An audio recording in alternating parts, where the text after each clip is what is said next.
Vamos lá. Professor, o que você acha da teimosinha permanente?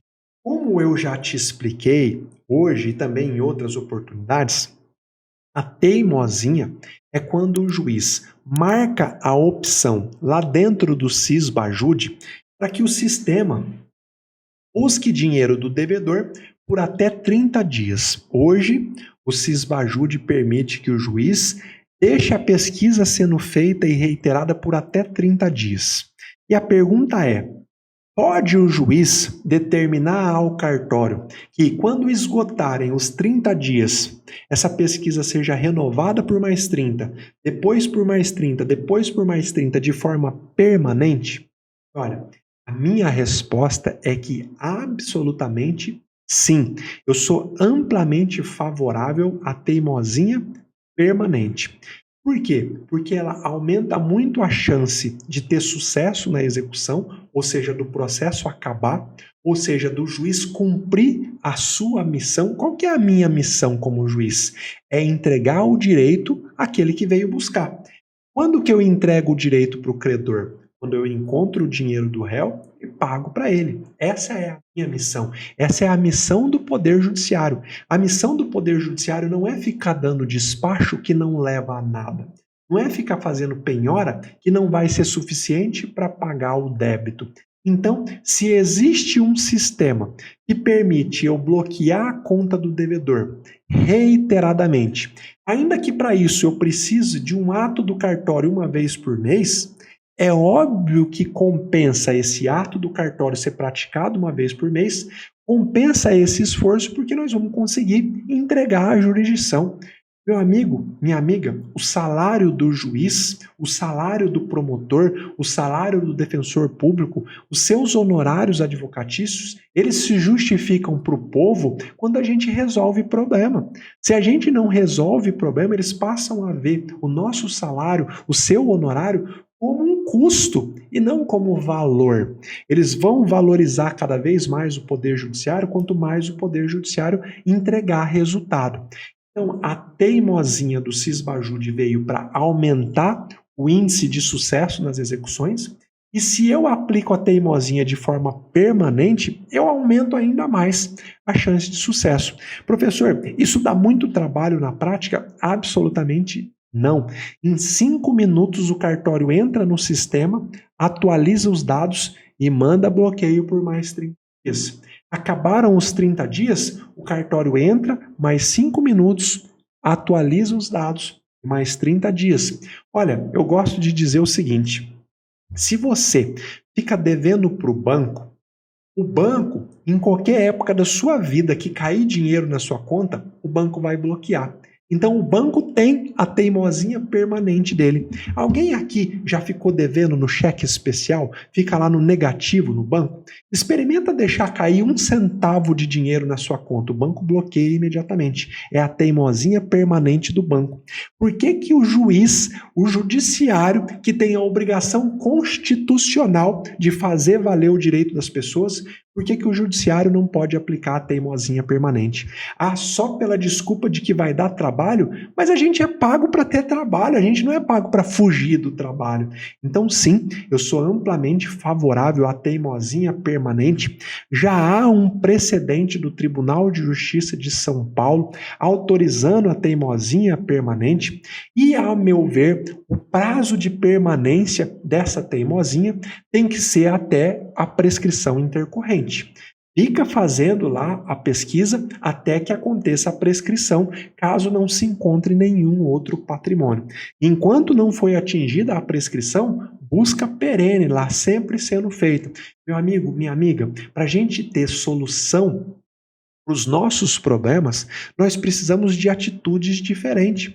Se a gente não está mais conseguindo dar a resposta que a população precisa, se a gente não está mais sendo visto como um serviço bom e que dá resultado para a população, nós precisamos de atitude diferente. Não vai ser o juiz sendo um burocrata, indeferindo todo o pedido, sem nem conhecer como que ele funciona. Não vai ser assim que nós vamos conseguir resgatar a imagem do Poder Judiciário perante a população, tá bom? Essa é a minha sincera opinião sobre a teimosinha permanente. Eu espero que você pegue esses meus fundamentos, coloque nas suas petições e consiga cada vez mais sucesso. E sempre que você conseguir, não esquece de me avisar aí nas redes sociais, tá bom?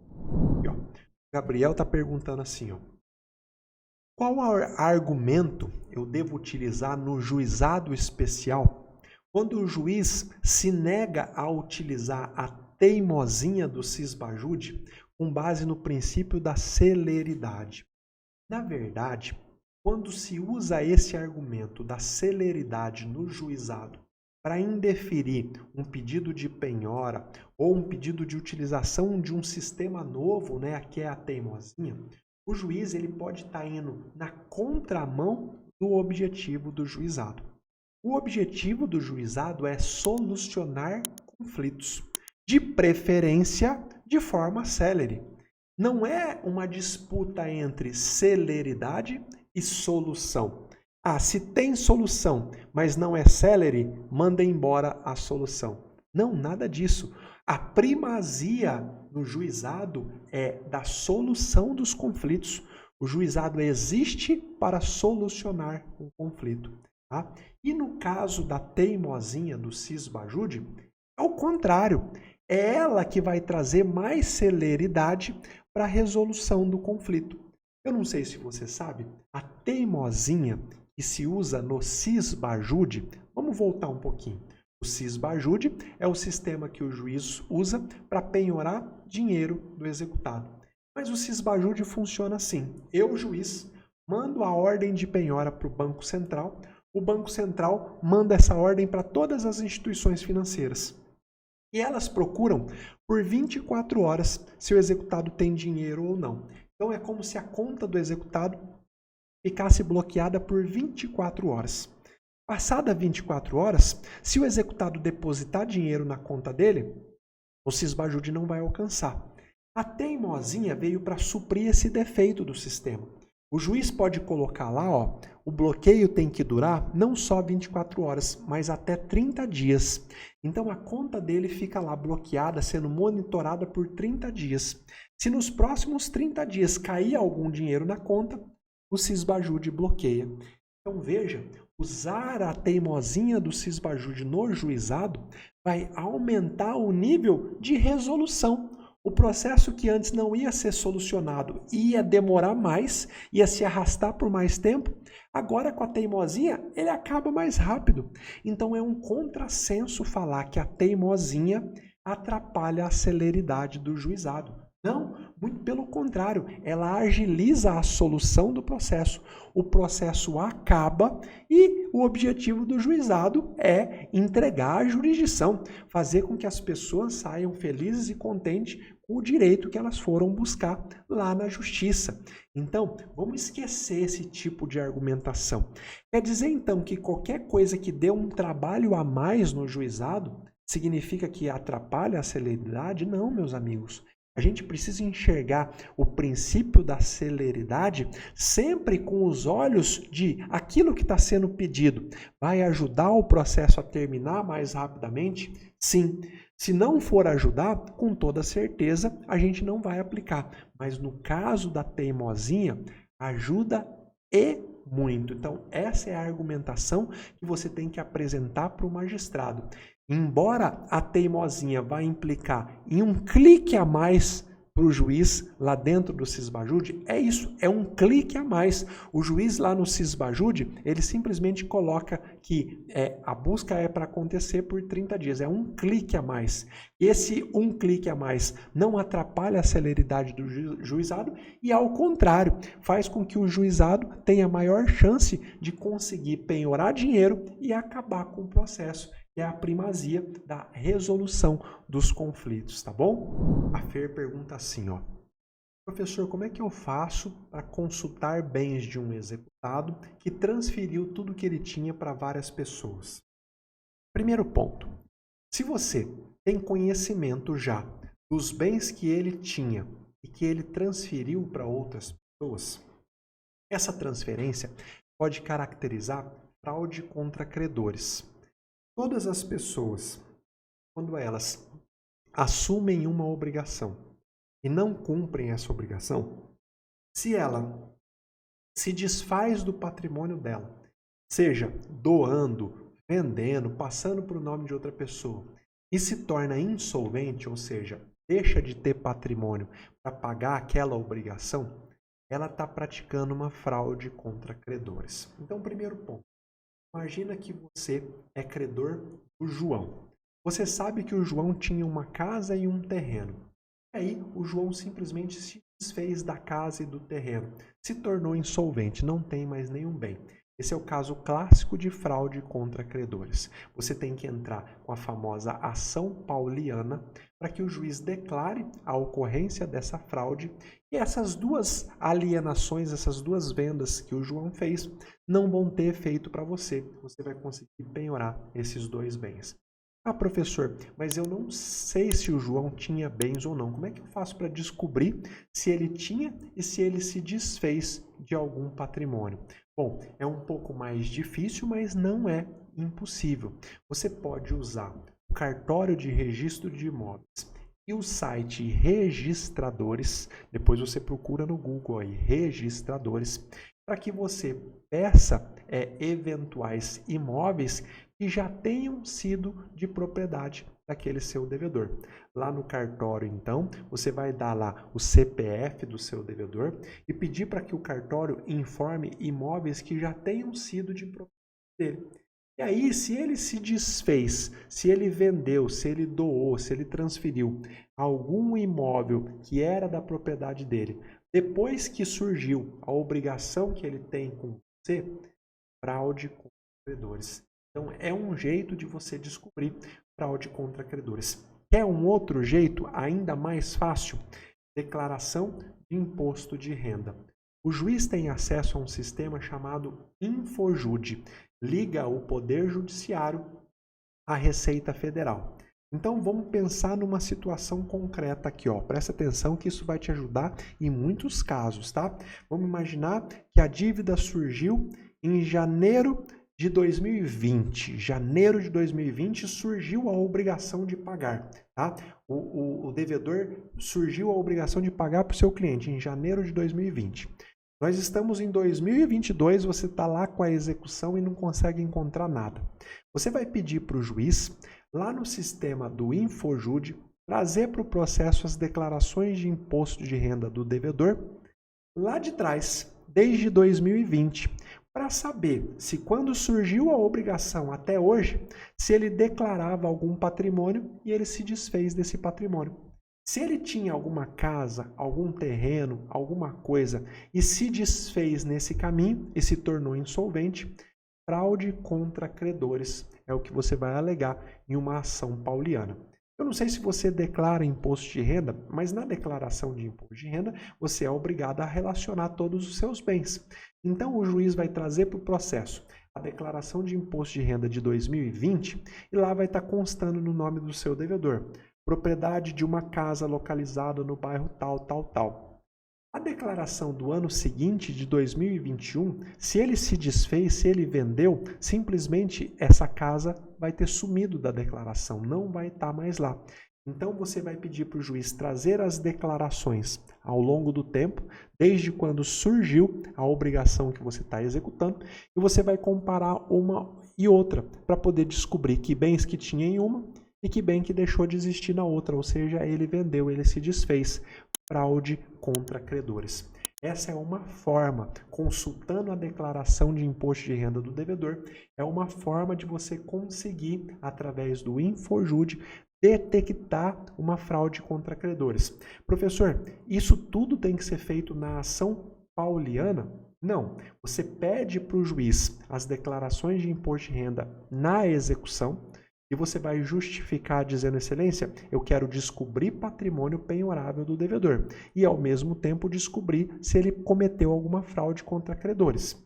A declaração de imposto de renda é protegida por sigilo, por isso que só o magistrado consegue ter acesso. O juiz traz essa informação para o processo.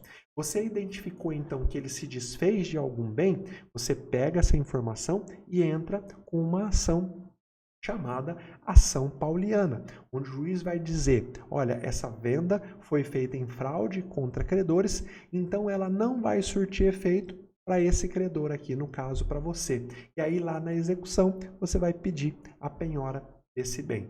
É muito importante que você faça isso rapidamente para que não se envolva terceiro de boa-fé, quarto de boa-fé, que são os adquirentes desse imóvel que não sabiam de nada. Mas é muito importante que você saiba o caminho. Hoje eu estou te mostrando que há um caminho muito fácil e muito tranquilo para você descobrir fraude contra credores. Basta que você, então, pegue essa dica e coloque ela em prática, né? Vamos lá, meu. Muito comum na prática as pessoas saberem que o devedor é proprietário de um bem, ele mora ou ele aluga aquele bem, mas aí vai lá no cartório de registro de imóveis e esse bem não está no nome dele. Qual é a saída técnica processual para que você consiga penhorar esse tipo de bem? Eu ensino para os meus alunos a ação declaratória de propriedade. Como assim, professor? Uma ação para o juiz declarar que alguém é proprietário de alguma coisa? Sim. Eu não sei se você se lembra, mas a ação declaratória serve para suprir uma situação de incerteza, uma situação de dúvida. Quem é o real dono?